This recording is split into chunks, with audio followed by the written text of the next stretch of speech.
Hello, everyone. I am thrilled to be here today with a nationally known expert on personal finance, Terry Savage.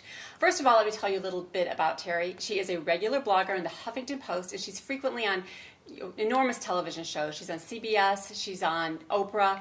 She started her career as a stockbroker, as a founding member, and the first woman on the Chicago Board Options Exchange, and she's also a member of the Chicago Mercantile Exchange. She's won numerous awards, including the National Press Club's Outstanding Consumer Journalism and the Medill School of Journalism's Outstanding Personal Finance Columnist.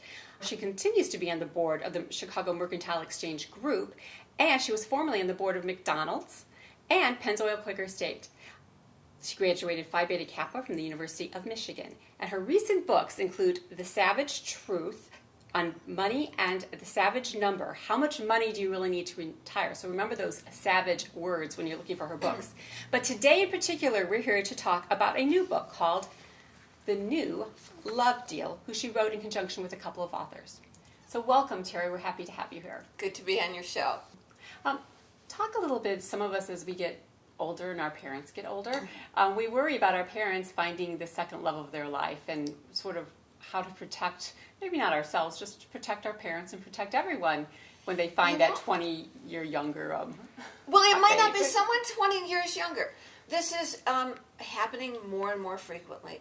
People get divorced, and because we're all living longer, healthier lives, you know, in the olden days at 65 your hip went, I mean, they put you in a wheelchair and gave you bufferin, and that was really the end of your life. Now you get a new hip and you're out playing golf 6 weeks later, or tennis, whatever it is.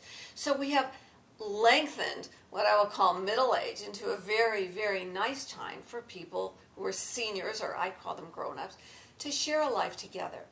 But when you've reached that stage in life, you have a lot of, and let's call it a positive term, not baggage, but assets, a lot of things to think about. You each probably have your own children and maybe even grandchildren.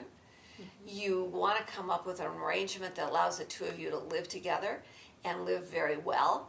But your children are thinking, oh my gosh, she's 10 years younger than Dad is. And I mean, if he leaves everything to her, then what, do we have to wait till she dies to get ours? No, we have a lot of strategies. On the plus side, you can buy a life insurance policy, put it in a irrevocable trust, or have your children own it. And so that when you die, the money that you want to leave to your new spouse, your second spouse, is replaced by the proceeds tax-free of this life insurance policy. How about draining the estate? She marries Dad, and she has money too, and she's worried. What if he needs long-term care? I mean, you know, that could be $85,000, $105,000 a year for care. How about buying long-term care insurance policies? We have all kinds of ways to make it easier for adult children to enjoy the fact that their parents have found love a second or whatever it is a third time around. And by the way, many seniors decide, you know what? We're not going to marry, but we love each other and we're going to move in. We're just going to live together. We're going to live together. So now you have, you know, where do we live? Do we buy it and join tenancy? If we buy this new Florida house and join tenancy, what happens if she dies or he dies? Her kids get all of it or his kids get all of it? Well, maybe that's when a life insurance policy comes into effect. What about healthcare powers of attorney? Those are kinds of issues that you need to sign and think about when you're a little bit older and you want to make plans. And if you tell your adult children, we've done this. We really love each other. We love our families. We've made provisions for college. We've opened 529 accounts for each of our grandchildren, so you grandchildren don't have to worry. And we've set it all up. They don't have to know all the details, but if they know it's set up, your adult children can go, okay, that's great. Isn't it wonderful? So what do you think is the most important thing that someone should take away from reading The New Love Deal? I guess the big takeaway is that as much as everything else we think about in love, that hazy romantic glow, the sexual attraction, the chemistry, the joy of having a partner, that money is an equally important factor. It's not a subject you can or should bury, believing that love will conquer all. You're giving yourself the best possible chance at a long and happy relationship if you start thinking in advance about how you'll handle your finances, whether you're a young couple starting out in your 20s, whether you're got young children and get divorced and then remarry and have obligations, or whether you're a little bit older and a little bit wiser and you know that the smart thing to do is to be in love and enjoy your love and celebrate your love and celebrate the trust and respect of that love by talking about money and making a plan. That's your new love deal. That's great. You know what? I have one more question. Actually, I have two more questions. Okay. You mentioned the use of different kinds of advisors. Right. What types of advisors do you think would make the most sense? I mean, obviously there's attorneys, and financial planners. How do you use each of those types of advisors, and when do you think somebody should get those types of advisors involved? We have a whole chapter in the book about the kind of people who should help you weigh in on your new love deal. Let me say first that the wrong people to weigh in are your mother, his father, your sister, your brother-in-law. This is not up for a family debate like, should we go away for the wedding or should we have it here because grandma can't travel? This is a professional and very private discussion you and your beloved are going to have with each other and with some professionals. So in the new love deal, we take off how to find a divorce attorney, a matrimonial attorney who is not just intent on fighting in divorces, but understands how to create prenups, the questions you should ask, how comfortable you should be. Remember, you each need your own. They can't be from the same firm, but maybe one will recommend another. We talk about financial planners, a certified financial planner who can help you, especially when there's a lot of assets involved. Not help you secret money away from your spouse, not help you hide assets, but help you come to a fair and appropriate resolution of how to title assets.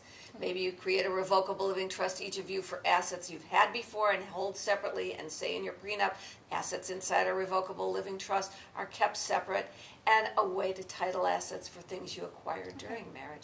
And then mediation is the hot new thing, not just in divorces, but in prenups. So that's why Judge Lawrence is doing this frequently with couples and working one mediator to help them discuss these issues that we hope they've come to some agreement on from reading the new love deal.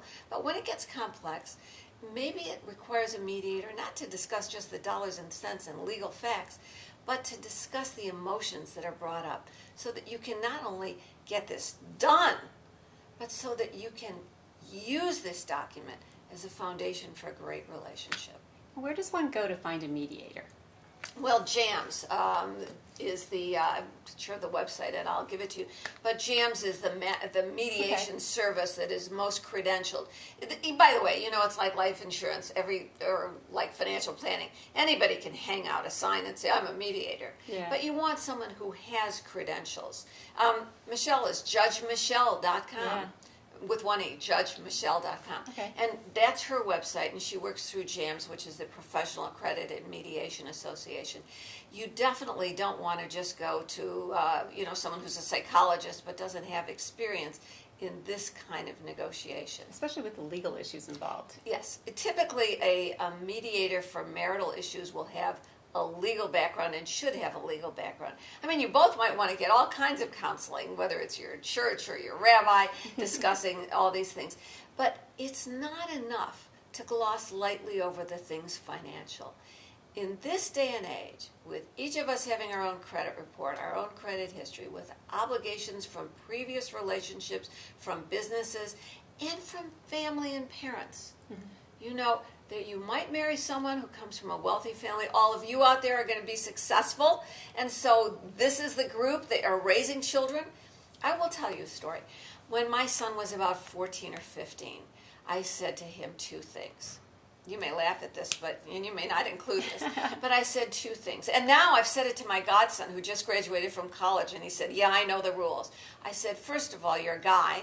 Don't get married till you're 30. I figured I'd save them from their first mistake. And second of all, as a teenager, I said, you will have a prenup. Now, this has nothing to do, I have no idea who you're going to marry one day, many years from now. But it would be appropriate for you and for her, these being my son and my godson, to have a prenup so that will force you to discuss these financial issues. And when your children are raised with the concept that money is a responsibility, and that, I'm not saying that you as parents have a say in who they choose. You can't keep your adult children from making mistakes.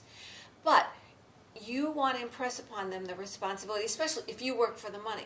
Your only other choice is, the hand from the grave, which is to create trust so they don't get the money till they're older Yeah. and can't. That's very ugly.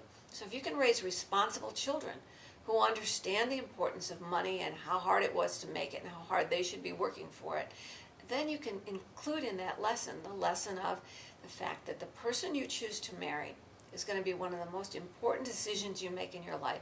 Not only from love and happiness, but financial decisions as well. And you're going to deal with that in a way that includes a prenup. Start when your kids are teenagers. So I know it's not about Susie, who doesn't look like she's really a very good match for you, hon. But it's about the way you run your life. That's a lesson to teach our That's children. great advice. So do you have any final thoughts that you'd like to share with our viewers? Yes, you've been good. You've let me talk about everything.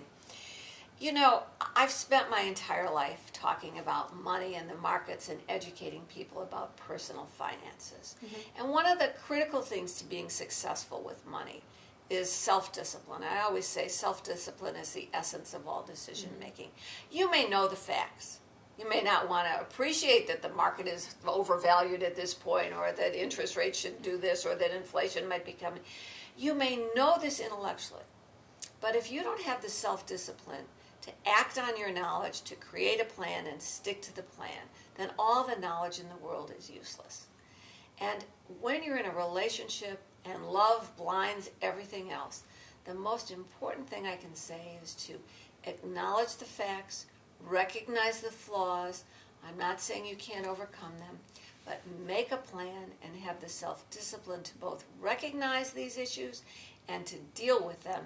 And that, I believe, is the path to success in investing and in romance and in life. Well, that's great. Well, thank you so much. Thank And you. I urge all of you to buy the new Love Deal. It's really helpful, and I'm going to apply it to my own life. Thanks.